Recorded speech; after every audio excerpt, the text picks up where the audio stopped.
Emekli Parkı'ndaki esnaf arkadaşların taşınması meselesi. Çünkü Sayın Murat Kurum Bakanımızın talimatı gereği ay sonuna kadar alanın boşaltılmasını istedi. Ekim başı geldiğimde mutlaka caminin temelini atalım diyor. Artık kaldıkça hakikaten yani kaldıkça kalıyor. Kaldıkça hiçbir şey ilerlemiyor. İkinci basamakta yani bu Eylül ayı içerisinde bizim bitirmemiz gereken bölge Niyazi Mısri bölgesinde birinci etabı boşaltma. Yıkımlar başladı.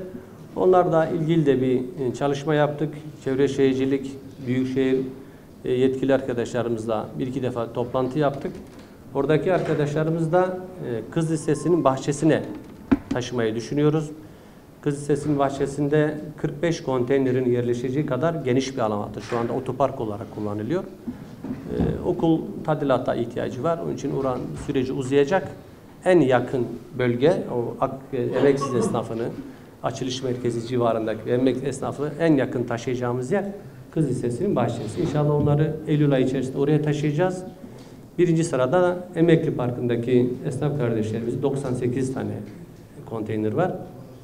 Aşağı Kanal boyu. İnşallah Aşağı Kanal boyu Hürriyet Parkı'nın hemen girişinde trafiği kapatacağız. Sayın Valimiz, Sayın Büyükşehir Belediye Başkanımızın da uygun görüşleri var. Sağlı sollu konteyneri yerleştireceğiz. Bir köprü meselesi var. Onu bekliyoruz. Çevre Şehircilik köprüyü yapıyor. Alttan gelirken kanal boyuna kütüphanenin hizasında bir yaya köprüsü var ahşap.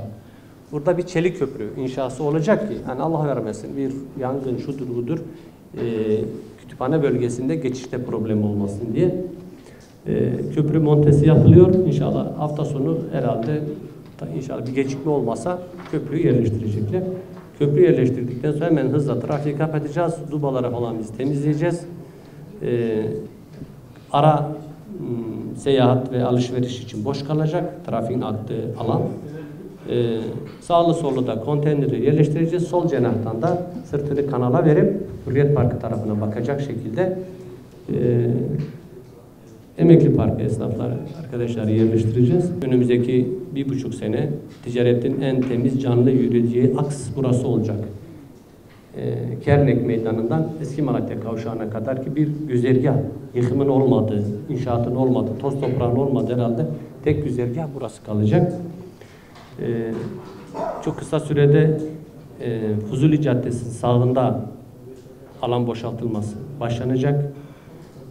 Akpınar bu tarafa bizim belediyeye doğru Sancaktar bölgesi de yine çok kısa sürede belki 1-2 ay içerisinde tahalesi sağlanacak, inşaat başlayacak.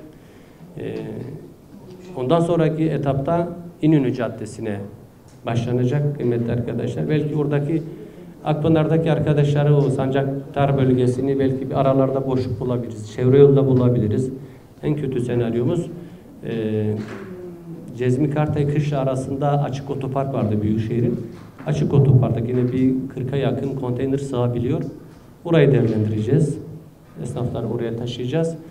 İnönü Caddesi'ndeki esnafları da yani bir aksilik olmazsa belki Abdullah Gül Parkı, Sümer Park'a doğru yönlendirmiş olacağız. En güzel model, rol model örnek hemen yanı başındaki Şehit Fevzi TOKİ çalışması, kentsel dönüşüm çalışması. Gerçekten çok modern, temiz bir mahalle oldu. Hele inşallah Derme'deki o park çalışmamızı da bitirirsek şu anda TOKİ o büyük duvar örüyoruz. Bu duvar da bittiğinde içerideki çalışmaları bitirdiğimizde o bölgede çok temiz bir nefes alma alanı oluşacak. Hemen Taştepe, Şehit Fevzi, Beylerbeyi'ne hitap eden bir geniş park olacak. Bu parkı biz inşallah DSİ çalışmasını sürdürüyor Eski Malatya'ya kadar. Kanalı rehabilite ediyor. Biz de hemen DSİ'nin akabinde peşinde ilerleyerek DSİ nereye kadar kanalı rehabilite ediyorsa biz de peşinde park çalışmamızı bitirmiş olacağız. Çok güzel bir nefes alma yeri olacak şehirde. Mümkün mertebe ağaçları korumaya özen göstereceğiz. Eski Turgut Özal Lisesi'nin hemen önünden başlıyorsun ta Eski Malatya kadar Battal Gazi makamı var. Bir yürüyüş yolu, bisiklet gezinti yolu. Ortada dere akacak. Güzel bir Malatyalılara, Battal Gazi'mize gezinti alanı kazandırmış olacağız.